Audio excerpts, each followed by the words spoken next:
The specialist Phil and Will are back, and we are recapping the Traitors season 3, episode number 10. We ended on a cliffhanger. Will, where are you going? What's happening? What's going to happen? I mean, what are we supposed to talk about? We didn't even get the Seer. What is going on? What's happening? Tell me. I need information. I don't know what to talk about. I don't know what to talk about for 45 minutes to an hour. Somebody help. 45 minutes to an hour, Phil. I think we'll be lucky if we hit 15 minutes on this podcast. I'm sorry. I'm sorry. Especially because not that much else happened. Like, the promise of this episode was we're going to get this new roles that we had talked about in the off season, that we'd say, what werewolf roles could you bring into this game that's a similar format, the Seer being one of them. We were stoked to see how it played out. We got some comments last week about how it played out in the UK version of the show, and maybe we'd see a tweak to that. Seems like they're going the same way.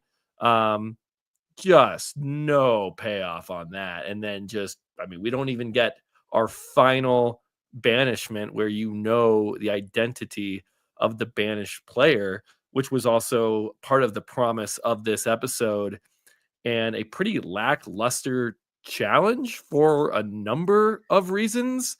And then when your cast is only 7 people deep, then you're really like the castle workings of like sneaking off and meeting. I think we even had I think it was Dylan and Ivar today. We're like, oh, well, there's only 7 of us. So like, we can just kind of sit wherever, and who really cares where we talk. And like, the intrigue throughout, I was like, I was kind of feeling this was a weak episode throughout.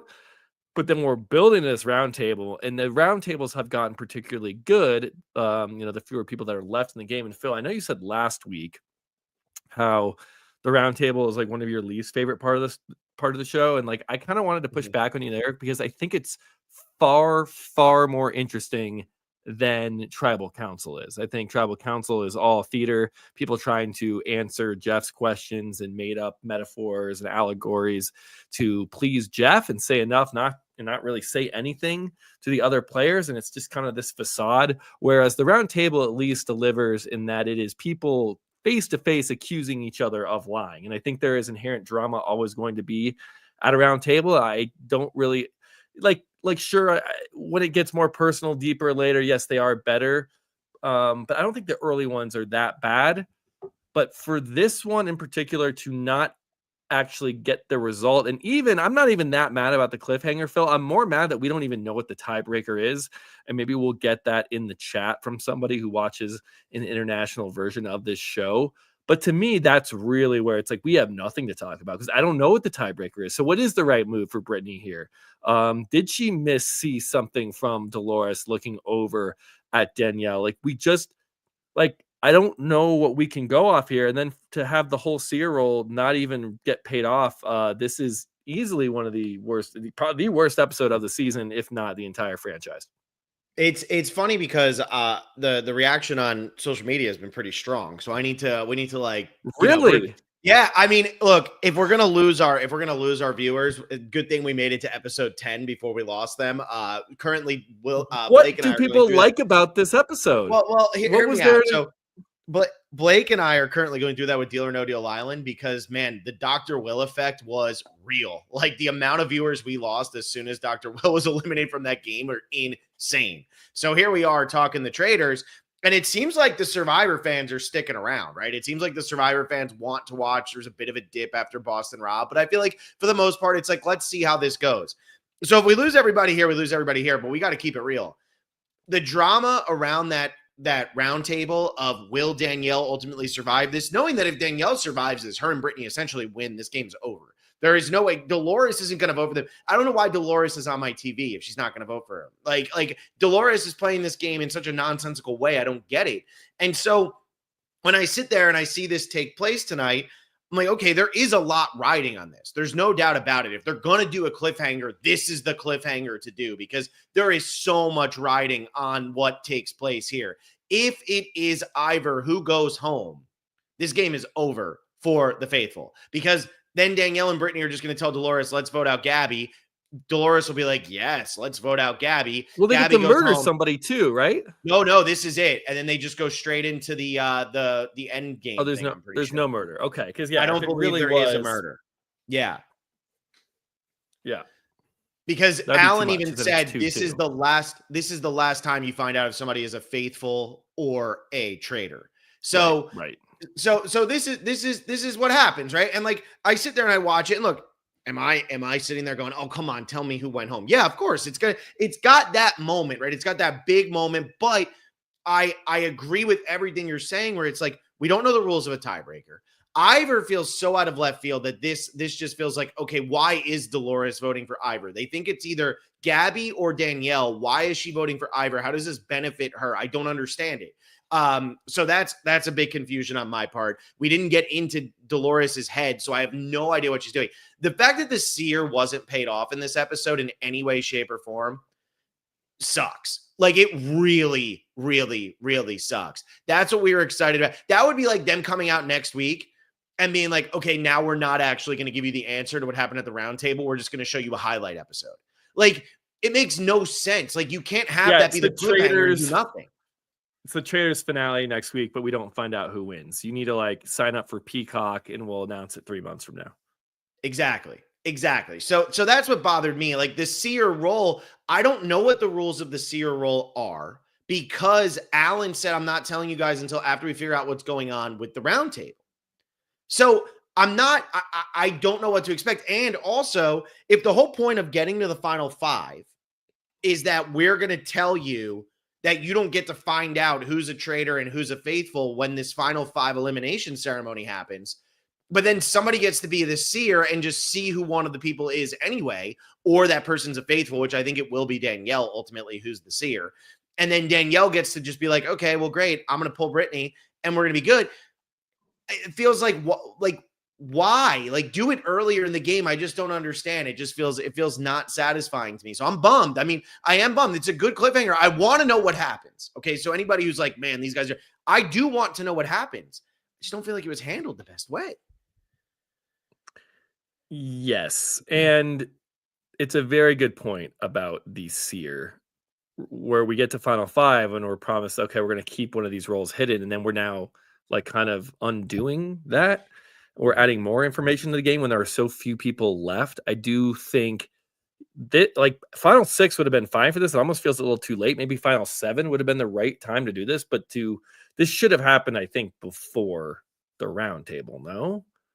I thought Like, that's what we were being set up to do. is So that that it would but impact the is there some roundtable vote. flaw that we're not seeing, like, in that it's game breaking? Because, I mean, it does sound kind of game breaking in a way where, like, if a faithful wins this power of the Seer, picks a traitor out, and then can just go to the round table and say, yeah, I looked at Phil, we had a one-on-one, I won it, and he is a traitor, and that's it. And we go to the round table and we banish you. But that could still happen at final five, but I guess then there's some intrigue on whether I'm telling the truth or not, or like I could be a traitor, or you could have someone come out of left field and just say, you know what, I won the power of the Seer, and I sat down with Blake, and he was a traitor, and like someone could just make up that they won it because it is happening in private. So, Well, no, I mean, supposedly it was public knowledge in the UK version. Like who it was seems the like Seer was public it knowledge. seems like they're doing this anonymously, no? Or do they I don't- tell the whole group who got the power? Because then it's like you I just think have they're to going to tell the trust whole that group person. who won the Seer. See, that's even now less interesting. Yeah. Yeah. I mean, I don't know. The most interesting part of this episode to me was Brittany's position of, do I vote with Danielle or do I not? And it's also an emotional one, a moral one. It goes kind of beyond the show. I think we can all agree from a gameplay perspective, like it doesn't help you here to vote Ivor, because if Ivor doesn't go, and like, Dylan's not voting Ivor, Gabby's not voting Ivor, like, Ivor's not voting Ivor. So like, the best you're gonna do is tie, and then what? And then it's like Dolores is jumping out of Ivor out of nowhere, but that kind of makes sense for Dolores. Like Dolores has been all over the place, casting rogue votes, like not really being in with the group on these decisions. And so Danielle pretty much outs herself as a traitor.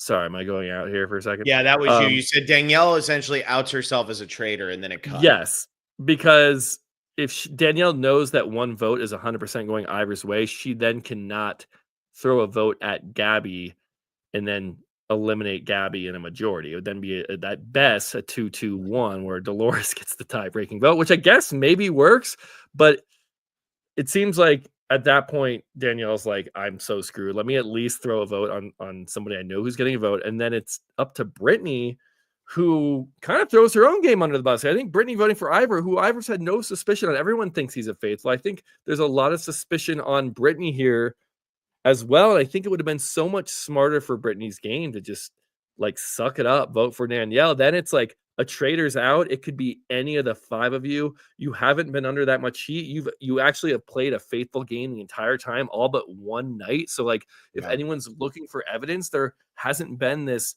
compiled list of little small things you've done throughout the season that we see coming up with Danielle. So I think it's just because they're friends. And honestly, that's like, you don't want to see people playing this game because people are friends with each other. You want to see good gameplay. So, I mean, it's interesting, but that to me is like the most interesting part of the episode. I feel like the smartest thing Britney can do at this point is vote for Danielle, because I was thinking the same thing. So here's what I mean. Yes. Yeah. Well, I'm talking about initially. Yeah. But I'm saying, let the whole group know. Here's the thing though. If she votes for Danielle the first time and it ends up being a tie, and she turns around and says, everybody, look, that was my friend. I wanted to vote with her. She's my girl. I could never write her name down. I've been telling you that all along. And then she turns around on the tiebreaker and she votes for Danielle. I think she saves herself, because now everybody's looking at Dolores, who randomly throws out Ivor's name and who hasn't been playing a cohesive game at all. They're all looking at Dolores as the remaining traitor, not Britney. Plus, you've eliminated a Big Brother player who was now determined to be a traitor. Britney comes out of this. If Danielle goes home here, Britney wins the game. No question. In my opinion, no questions asked. Unless somehow the Seer role comes in and totally ruins everything. But I really do believe that Britney will win the game if Danielle goes home here. That said, if Britney keeps her vote the way it is, and Ivor goes home in whatever random chance way that we don't know, if Ivor goes home, Britney and Danielle, in my opinion, are so obvious as traitors because they're working, or at least Danielle and Dolores should be. But the problem is Dolores, being that she's the actual faithful, I don't think she'll ever vote with Gabby and Dylan to eliminate Danielle when they get to this end game situation. So I think that this is like, I think that either way, the Traitors are going to end up winning this season. I don't think we're going to get faithfuls because, ultimately Dolores, I don't know what her plan is at this point. And because of that, it doesn't make any sense. It doesn't make any sense at all. I don't know. I don't even know how to come up with a solution because it makes no sense. I feel like an idiot. Yeah, well, yes. I mean, that's often the case. I'm telling you, but now I feel it. Normally I am, but I don't feel it. I feel it. Right. It's all coming together now. Yeah. It took 33 years. The tiebreaker of it all, I mean, I imagine it's not a rock draw scenario where the two people who are tied then become safe and it flips onto the other four and they play a game of chance, because that needs to be explained to those four players ahead of time, because that influences the way you vote. And that's why rocks are so great in Survivor, and why you see so few instances we're now into our 48th season here. And we've seen a rock draw happen three times, right? Yeah, I think total. And one of them wasn't even real. Like one of them was the final four before they put final. Yeah, that shouldn't. I mean, maybe it wasn't a mistake, but they grew from and learned like, hey, final four is probably too late for that sort of thing. A 2-2 tie is very common. We should have a different tiebreaker. But only two instances of an alliance actually being willing to go to rocks. And if that's the type of tiebreaker that we're going to, like, Britney needs to know that, and then Britney is more incentivized to flip onto Danielle. So I imagine that's not the tiebreaker. I imagine it is some game of chance between Ivor and Daniel, a more traditional tiebreaker in which the two people that are tied will have to, break it some way to their, I mean, it seems like it would just be like some sort of randomness. But yeah, I mean, if Danielle goes, Britney's still looking in a pretty good spot to win. And if Ivor goes, Danielle and Britney are both looking in a pretty good spot to win. What's the So, rule? Is there a rule in Werewolf on a tie? that's interesting. Because Mafia, I there can't be a tie, right? I haven't played Mafia in so No, long. you can't. You can. I I think it's like you need the majority in order to murder or banish somebody in all these games. Like in order to really solidify it, you can't win with a tie. You can't like enact whatever goal, whether it be like murdering, killing, poisoning, whatever it be. Um, I do believe maybe there is a revote in Werewolf, and at least the One Night Ultimate Werewolf. It's like if there are votes that haven't been accounted towards the tied parties. So, like, if it was a 2-2-1 in this case, where Brittany and Danielle vote for Gabby and Dolores has the stray vote, then Dolores would then have to cast a tie vote. I think that's how it works for Werewolf. Are you looking this up right now? I'm looking at Mafia, because that's what this is more based on. So it, there's it's like it's up to interpretation. It's kind of like whatever you want. Either there's no elimination, all players are eliminated, random elimination, a tiebreaker round. But he specifically said random. So I was wondering if we might be able to get some sort of insight. But I mean, like, are we going to literally get It a feels rock random. draw? I think in some form, like I don't think this is going to be like a challenge of skill. Like we're going to do a quick memory game or a quick like Yeah. deduction game or pattern recognition game or even a physical like a minute to win it type challenge. Um, I don't think that he literally said a game of chance. So it looks like Yeah. we're gonna like maybe flip a coin. Like I don't know.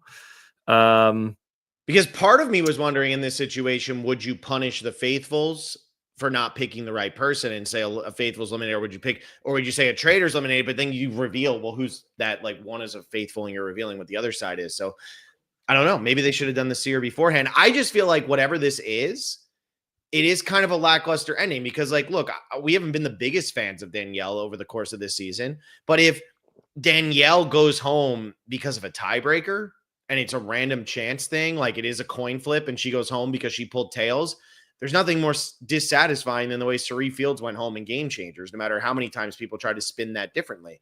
That's what this would kind of feel like. It's like, get a better tiebreaker alternative. In my opinion, there needs to be something good in here that is like, okay, well, the seer gets the power then. And who cares? If Danielle's the seer, she gets the power.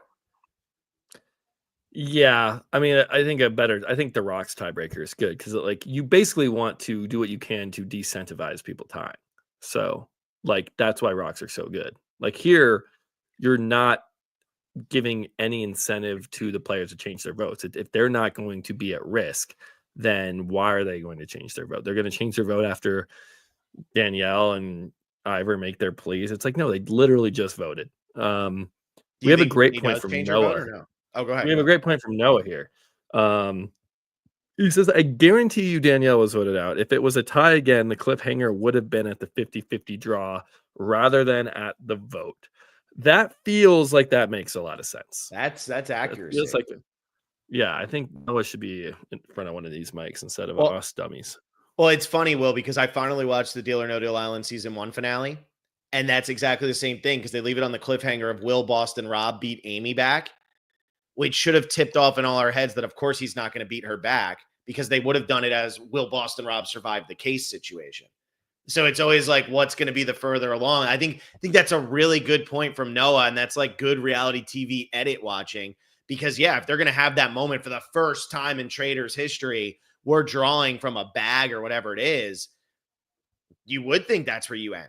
Like that would be the dramatic moment, and then you open the next episode with the whole recap of the season leading right up to that moment of the final vote and them standing up. I mean, Noah Salmon might have just solved it for all of us. There might be no drama in this moment.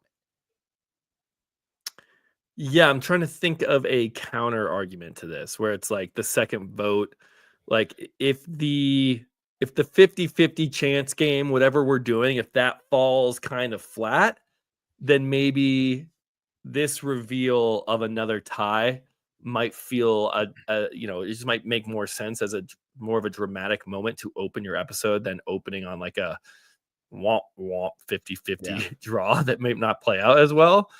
That might be the only counter argument to that, but I do agree it does seem likely. I think part of me that was thinking that it will remain a tie. One is that, like I said, the players voting aren't incentivized to change their votes unless we are doing some sort of rock draw tie, which I don't think we are. And then, like, they really showed Britney's reaction being so shocked by Dolores's Ivor vote, which is like, why would you be so shocked by that? Like, you really think Dolores was going to change her vote to Danielle? Like, why would you be shocked? But I guess Britney in her head saw something, and then she really did look shocked. But we've been fooled by this before, and like this was when we saw the murder in plain sight. Adam comes on here, and we talked it through. Like, Tom has this huge reaction, and that's the one they show us, and we're all sitting here saying, well, obviously Tom's the one that goes home. Well, guess what? He survived, and they murdered Chriselle. So just because we see this like jaw-dropping reaction from Britney, that's supposed to tell us that she accidentally switched her vote to Danielle, thinking that Dolores did and that she was just going to cover her own ass. Yeah. That's what the show, I think, is selling us. But because that's what they want us to think, then maybe she didn't. So is it too obvious of a guffaw? I mean, really, Tom was just floored by Alan's outfit. That's all it was. There was nothing more to that. He was just like, damn, that's a nice fit. Like, I'm going to drop my jaw. I mean, and they have so many of these reaction shots. I mean, they have a camera lock, especially when you're down to a final 6, final 7. Like, you have a camera locked off on each of these players, and whatever facial expression they do, you have that at your disposal to, you know, enter in here and trick the audience. So I do hear Noah's point. I think that's the strongest point, and I think that's more likely than not that Danielle was voted off and that Britney did change her vote, which I do think. I guess for me, it's like, if you're going to change your vote, if it's a tie, just vote for Danielle initially. What is the difference there? You know, you're the best you're going to get is a tie. Like, that's the best you're getting, Britney. What else do you want? And then you're hoping you can flip Dylan onto Ivor. Is that really what you're playing for? So if you're Britney, just vote for Danielle initially, and then you don't have to like even leak this weird Ivor vote that actually makes no sense. One of the biggest flaws with the Traitors as a game, other than the fact that it's an uneven game with like some traitors and some faithfuls, is that all these people do have these built-in relationships, and that gets lumped into their decision making. I know people. So last week, obviously, I was very angry with.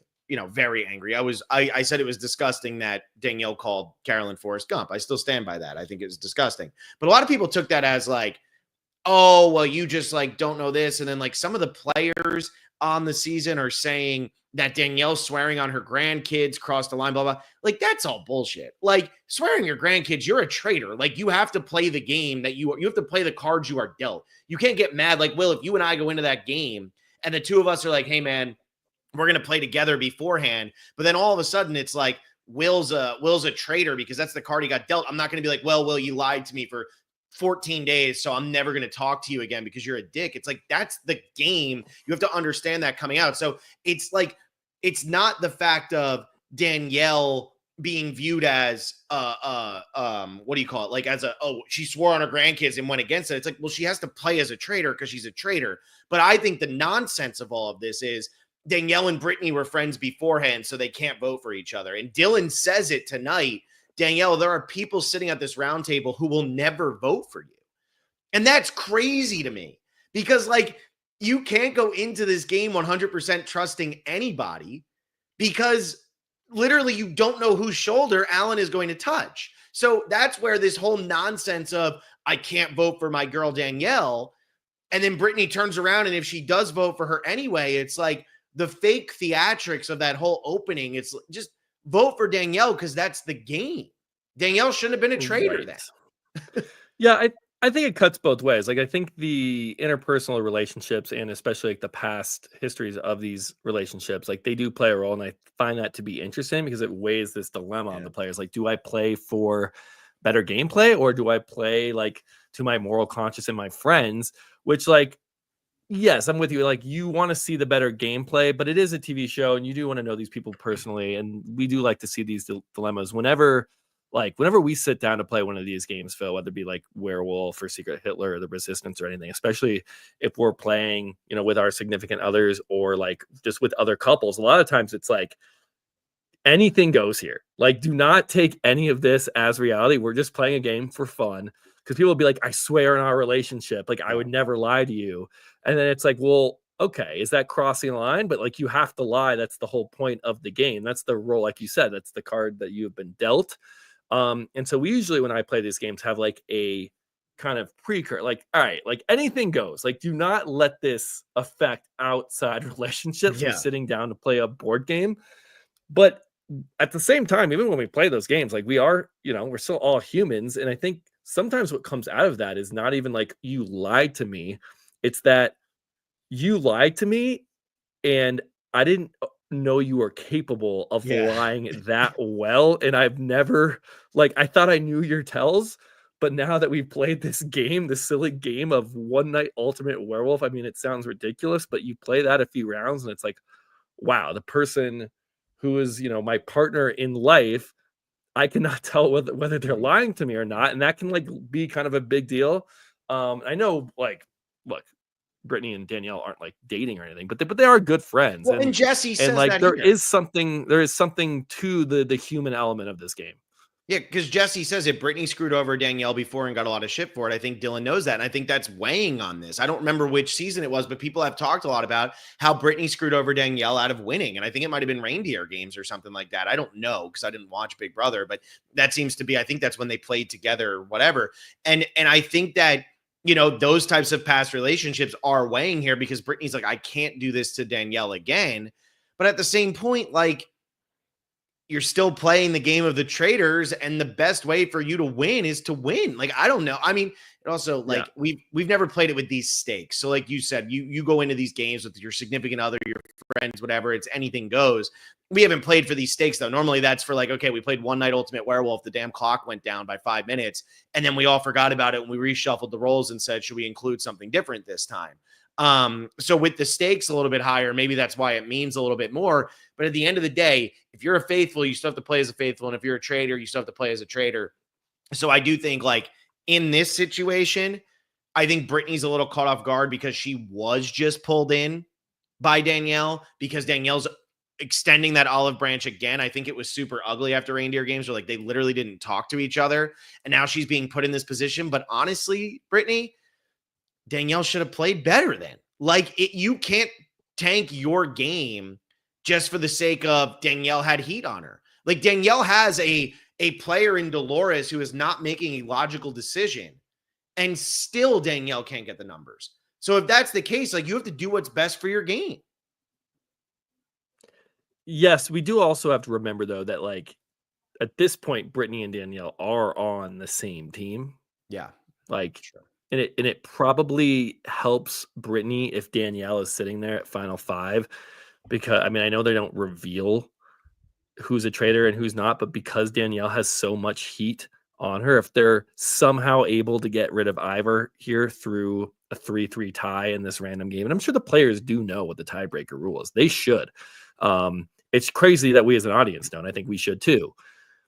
But if they somehow get Ivor out, then you're heading into this whole Seer thing and Final Five and the Circle of Truth with Danielle there.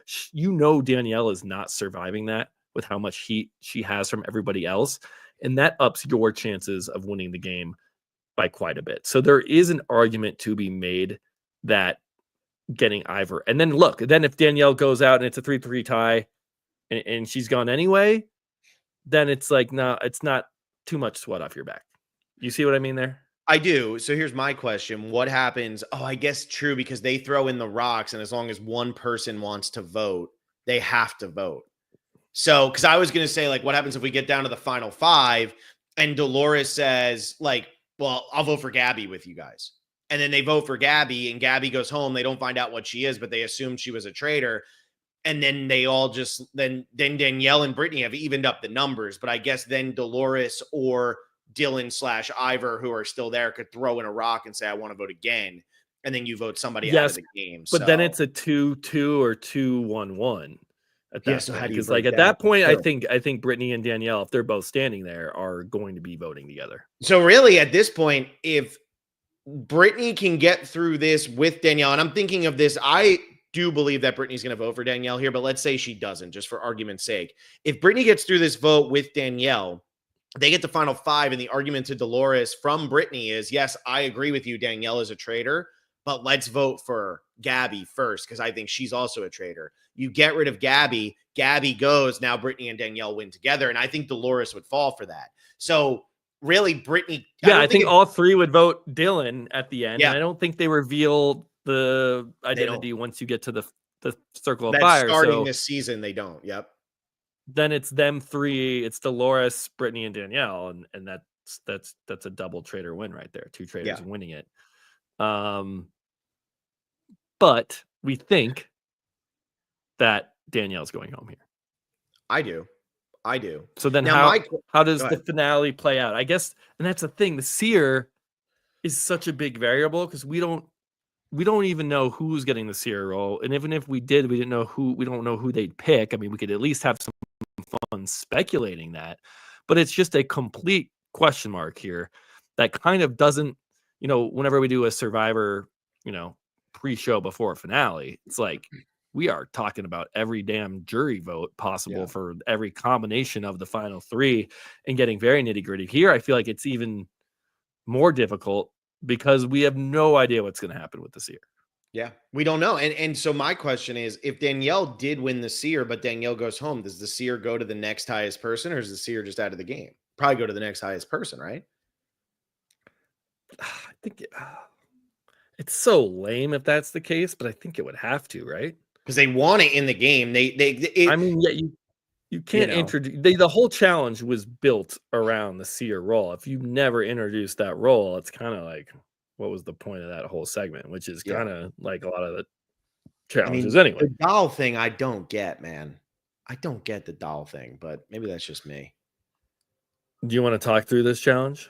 Yeah, can you give me insight into why the doll thing was good to go, where like everybody had different varying? Well, what was your problem with the doll thing? Because I think there were multiple. I think my issue with the doll thing is different than your issue with the doll thing. Well, I have 2 issues with the doll thing. One, because it's public, everybody's hearing what everybody else's is. My bigger issue though is like everybody has a different highest amount they can get to, and that was done at complete random. So I almost feel like, doesn't this challenge work better if they go into the dollhouse and pull the doll, and then Alan either announces that they got money or didn't get money? Like, he can still announce it, but they don't necessarily know how many times they pulled the string, because Danielle was able to go to 2,000. Ivor couldn't go over 1,400. Yeah, I don't have a problem with randomizing the dolls. I think that's part of the interest. This is a push your luck mechanic, and that some of these are going to, it's like hot potato, or like they have expiration dates. When you play hot potato or any like electronic game like that, like the timers are not all set to 30 seconds, or else there's no fun. There's no game. It can't be every single doll is on the 3rd or 4th pull. Yeah. You're too greedy. Like, they have to have variance. And I think you randomize it, and that's totally fair as long as the randomization was done fairly. And I trust that it was. The weird part was that like the first pull got everyone up to $1,200. It's like everyone was just starting with $1,000, and that the $500 that, who was it? Gabby and Britney won, right? Was it Dolores? It's almost as if Danielle got 500 in the first one because she didn't push. But it's like, didn't somebody get like 1,200, or maybe it was confusing because I never got to see. So in the first challenge, in the first section, 2 people got 1,000, 2 people got 500, 2 people got nothing. Okay, that's how it went in the first section. And then I guess we never got to. Did we ever get to see the totals added from the dolls? Were they all? It was just weird. They started at 1,200, and it felt like, was this adding on, or was the doll giving you your current total? No, it was starting. Everybody started at 1,200. Like, it wasn't the money that you had banked. Everybody was at 1,200. Okay, I mean that's how it should be. That would make the most sense. But then we never get to see the leader. Like, I didn't think, did they show a leaderboard going into the 3rd round? So like that wasn't clear. And then the coins, we have no idea. So it's like we're in the dark in 2 back-to-back rounds, and the only information, I know we could add it up ourselves, but like, yeah, I don't know if this challenge, I mean, the clown part 2, did you enjoy that? Like, that's one of those games you see at a Jumbotron at like a baseball game or an NBA game. and it's quite fun. You get to actively play along, and then the MC calls out which one is it, and the crowd's yelling. You hear a section going A and one going B, and it's fun. But when you do this on a TV show and you're kind of intercutting around the different dance moves, and like the clowns did a good job. They're moving cool, they're scary, they're fun, but there was not much play along. Like, did you try to track any of these clowns and see which, like, you really couldn't play the game, and that's what makes this game fun. So that was like kind of a womp womp. And then I don't mind the push your luck aspect of the dolls. I was just like, why are we starting at $1,200 when we just had? It just felt like a weird jump to me. That now it felt like the first round really lost a lot of the significance, and that does happen a lot on round based challenges, especially when you're adding to a prize pool. It's like every game show, every Family Feud. Yeah, if you ever play like Slingo or something, it's nonsense. Just like play round 3 and you can literally score 0 points in the first 2 rounds, but round 3 is the double triple bonus round. And it's like, well, it kind of makes rounds 1 and 2 meaningless, and that's kind of what I felt here. I get a lot about that. I get that. I think what I would have liked more also is like everybody started with 12, they pulled the string, and everybody went to 14 next. I almost would have liked if the increments were different too, because then that also adds an element of randomness. And like you were talking, if the randomization is accurate, is fair, which we're assuming it is, it's like, okay, you could have 12, you could skip to 16, you could pull on the next one and go to 2000, and then pull on the next one and be done. And somebody else could go from 12 to 14 and then pull again and go to 18. And like, I would have liked if there would have been like a little bit of difference in the amounts rather than just like 12, 14, you're either dead or 16, you're either dead or 18, you're either dead or 2000. Because that's another thing I feel like you can game, right? Like if you figure out, okay, Ivor's capped out at 14, Danielle capped out at 2000, I'm going to fall 2000's the highest you can go, which I thought Dylan Efron would have figured out, but he didn't because he tried to pull it after 18. Dylan's poll, there was some very questionable polls where it's like, all right, you have enough money. Why are you risking, like, the increment is $200 and you have $1,800 already. Like, what is $200 more going to get you versus going all the way down to 0? Like, you don't have positive expected value on another poll, even though you don't truly know the odds. You know them probably well enough not to make an additional poll. And like you said, unless Dylan didn't want it, maybe he was just throwing it. No, he said he wanted the Seer. He said he didn't want Danielle to get it, but the third round is normally the highest round. So especially then, it's like take your 18, you're down 700 to Danielle, go into the last round where you're going to assume you can make up the biggest difference. Like that's how all these games always work. So yeah, I don't know. Did they tell us the amount that the coins were worth? They were only 100 each, which I thought was low. Do we know how many total coins there were? No, and we don't know how many were in each bag or anything. Yeah. I mean, it was just hard to follow. And we like we do a challenge with a secret winner and we don't even know this episode. Yeah. I do think Dylan's read on Danielle really wanting to win was a very astute read. That might have been the most interesting part of the episode. That we've talked about these shields and these challenges, that they make the challenges more interesting. They're playing for something. But at the end of the day, if you are a traitor, you want to win the challenge. You should be at least pretending to want a shield just as much as a faithful does, because that is your goal as a traitor. You want to pretend to be a faithful. So it doesn't really change your behavior. But here, it's almost a traitor has more incentive to win this than a faithful does, because a traitor, their whole game can be blown up if the wrong faithful wins this and picks them for the face-to-face meeting. Whereas like if a faithful doesn't win this and they're called for the meeting, then it's actually good news. Like, great, everyone knows I'm a faithful. I can now get, and we're like, we're at final 6 here. So I can go to the end, the circle of truth, and no one's going to kill me unless, it's due to personal relationships.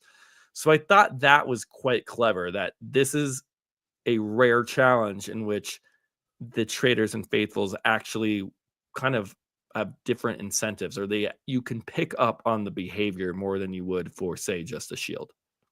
Yeah. And I feel like Dylan saying that with Danielle, she really wants this so bad. She wants this so bad. It's so evident to me. I wonder if any of the other players were picking up on that. And that's also a part of it that makes me think that Danielle probably goes home here, because they're showing Dylan being more astute. And I feel like they want us to realize like Dylan's more astute. Like they really gave, I don't know, like they could have shown the reasoning for a tie and maybe that's why they did it. But you know what I'm saying? Like I just feel like they're showing him being smarter than they're showing a lot of the other players. I mean, I feel like at this point, the show wants you to root for Dylan to get rid of, like, assuming Danielle goes here, like, have Dylan sniff out Britney and win. Like, that's Yeah. kind of the goal. But he's going to have to win with somebody, right? I don't think you can win as a sole faithful. Is that even possible? We didn't see it last. The only time we've seen a faithful win was Trishelle and CT together.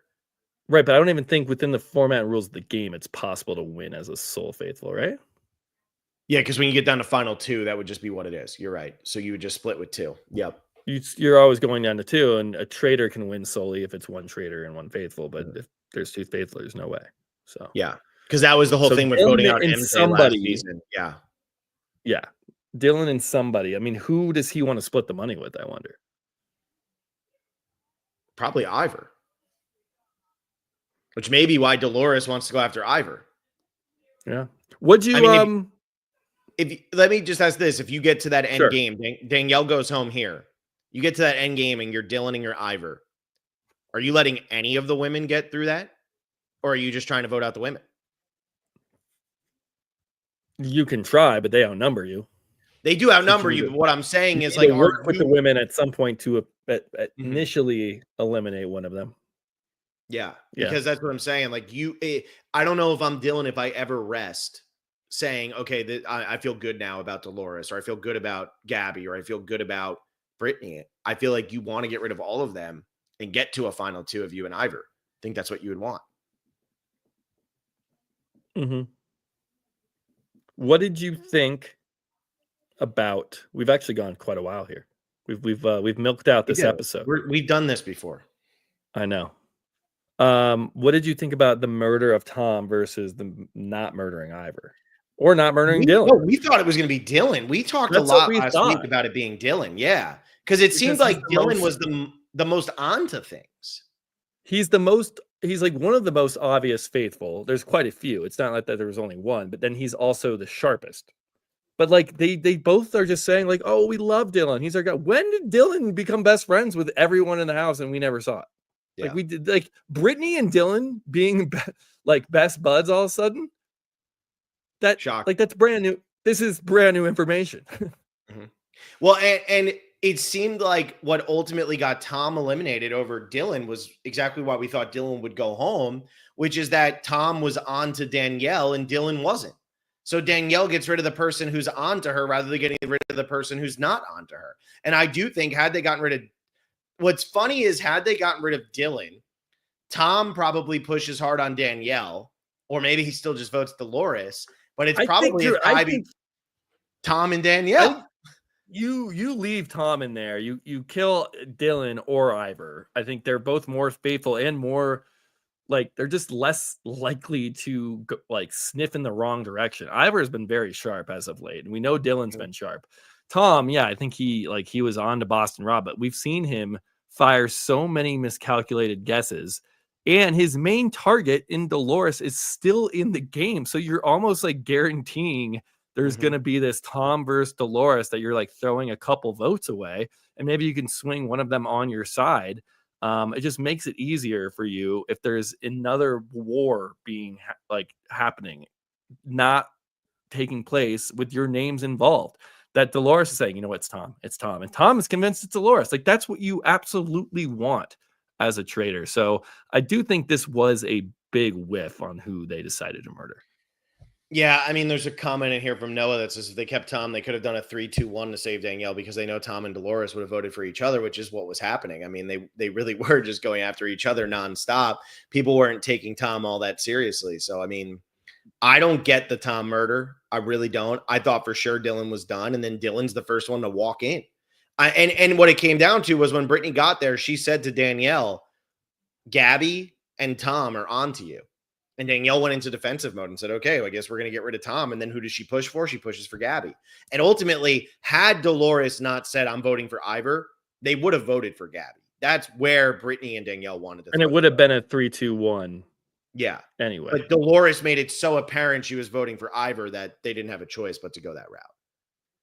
Yeah, and again, that really kind of outs not only Danielle but also Brittany potentially. I really think Dylan is wise enough. If Dylan somehow is able to win this game and eliminate Brittany after we think Danielle is going to be eliminated here, I think in large part it will be due to Brittany initially voting for Ivor, being like, why in the hell did Brittany vote for Ivor out of nowhere? I think that really could cost Brittany her game. Yeah, especially if Danielle goes right here, because then it's like Danielle was a traitor. Brittany, you defended her that hard. Dolores, you defended her that hard. Gabby, sit down, vote with Dylan and Ivor. Like that's Dylan's pitch. There you go. There's your three. Your three. And And depending on who gets the your win. Seer, depending on who gets the Seer, I mean, the only reason I'm assuming Danielle wins is because she had 2,500. But I know Brittany was in it. Everybody was pretty much in it except for Gabby and Dylan. So I don't know. We'll see what happens. Was there anything else? I don't know if there was anything. I mean, we dragged that. We did a hell of a job. I think so. I mean, with not knowing who's getting banished, not knowing who the Seer is, we don't have a murder coming up. This is like the Traitors, no more turret here. So not a lot. And we chewed through some of the possibilities for the finale. So who do you want to win? Like, who are you rooting for? You want Dylan? Like, I do think Danielle's drawing dead here. Like, if she somehow survives this, if we do get a 3-3 vote, and Ivor goes home in the random chance, I think Danielle is like 100% going home at the final 5 round table. Yeah. And then it just becomes whether Brittany can win or not. And like, do we want Brittany winning as a traitor when she's been a traitor for one episode? I guess 2 episodes if it's from last season. Yeah. Like, it's like you just don't, it doesn't feel satisfying. Mm-hmm. And that's probably better for the show. Like, you want, like, when a traitor wins, you want them to be at least, I mean, maybe not a day one traitor all the time, but at least like come in fairly early. To come in at final 7 as a traitor, just that's not who you want to win. So what about you? Are you in the same boat? No, I'm in the same boat. I mean, I'd like to see Dylan. Honestly, I'd like to see Gabby. Gabby owned. Like, for all you Danielle fans who made it 47 minutes, Gabby owned Danielle at that round table tonight.